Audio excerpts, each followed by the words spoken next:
معرفة.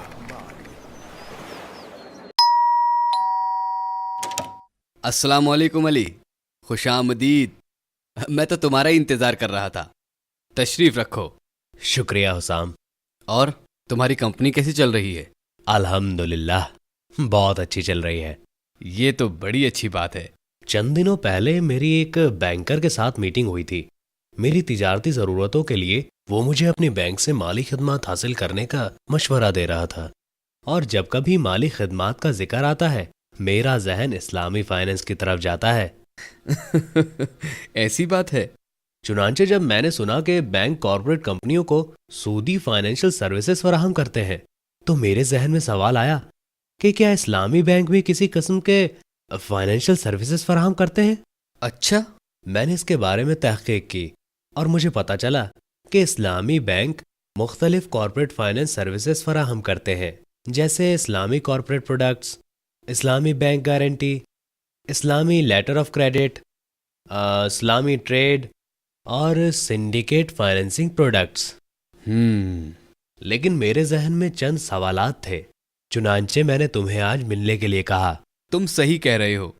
اسلامی بینکس بھی کارپوریٹ کمپنیوں کو فائنینشیل سروسز فراہم کرتے ہیں. یہ تو بڑی اچھی بات ہے. اب لیٹر آف گارنٹی یا اسلامی بینکس کی ضمانت کو ہی لے لو. اچھا. گو کہ شریعت کے لحاظ سے جس کمپنی نے فائنینس لیا ہے یہ اس کی ذمہ داری ہے کہ اس نے جہاں سے قرض لیا ہے اسے ادا کر دے. لیکن شریعت اس بات کی اجازت دیتی ہے کہ اصل مقروض کے بجائے کوئی تیسرا فرد اس مقروض کی جانب سے قرض دار کو ضمانت فراہم کرے. اچھا ایسا ہے. قانونی طور پر ایک بینک گارنٹی بینک کی جانب سے جاری کردہ ایک تحریری ضمانت ہے جو چند شرائط سے بندی بھی ہو سکتی ہے اور بغیر کسی شرط کے بھی جاری کی جا سکتی ہے. اس تحریری ضمانت کے مطابق ضمانت دینے والا بینک اپنے گاہک کی جانب سے قرض ادا نہ کرنے یا معاہدے کی خلاف ورزی کرنے کی صورت میں قرض دینے والے ادارے کو یا پھر معاہدے میں شامل دوسری پارٹی کو ضمانت کی رقم ادا کرتا ہے. اس کا مطلب ہے کہ اسلامی بینک مختلف مقاصد کے لیے ضمانتیں جاری کرتا ہے. ہاں بالکل صحیح کہہ رہے ہو. یہ ضمانتیں مختلف قسموں کی ہو سکتی ہیں، جیسے advance payment guarantee, performance guarantee, tender bonds وغیرہ. کیا ضمانتیں جاری کرنے کے لیے اسلامی بینک کوئی فیس چارج کرتا ہے؟ شریعت کی روح سے عمومی طور پر بینکوں کو اس بات کی اجازت نہیں ہے کہ وہ ضمانتوں پر کوئی فیس لگائیں.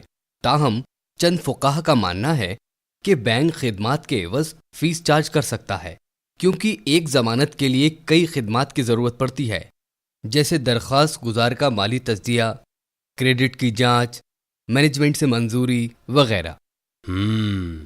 یہ اسلامی لیٹر آف کریڈٹ کیا ہے؟ اسلامی لیٹر آف کریڈٹ ایک تحریری ضمانت ہے جو امپورٹر کی نمائندگی کرنے والے بینک کی جانب سے اس بینک کے نام جاری کیا جاتا ہے جو ایکسپورٹر کی نمائندگی کر رہا ہو. اگر گاہک کوئی فائنینس نہ چاہتا ہو تو ایسی صورت میں اسلامی بینک کفالہ اور وکالہ کی بنیاد پر لیٹر آف کریڈٹ جاری کرتا ہے. ہاں اگر گاہک لیٹر آف کریڈٹ کے ذریعے کوئی فائنانس بھی چاہتا ہو تو پھر یہ لیٹر آف کریڈٹ اسلامی مالیاتی معاہدوں کے تحت جاری ہوتا ہے. کیا تم مجھے ان میں سے چند کے بارے میں بتا سکتے ہو؟ بالکل. مشارکہ لیٹر آف کریڈٹ کو ہی لے لو.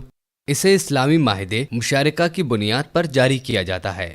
مشارکہ LC یعنی لیٹر آف کریڈٹ میں گاہک یعنی امپورٹر امپورٹ کی جانے والی اشیاء کی قیمت کا کچھ حصہ بطور مشارکہ سرمایہ جمع کرتا ہے. بینک لیٹر آف کریڈٹ جاری کرتا ہے اور پھر ایکسپورٹر کی نمائندگی کرنے والے بینک یعنی بینیفیشری بینک کی جانب سے جاری کردہ شپنگ ڈاکیومنٹس گاہک کے حوالے کرتا ہے.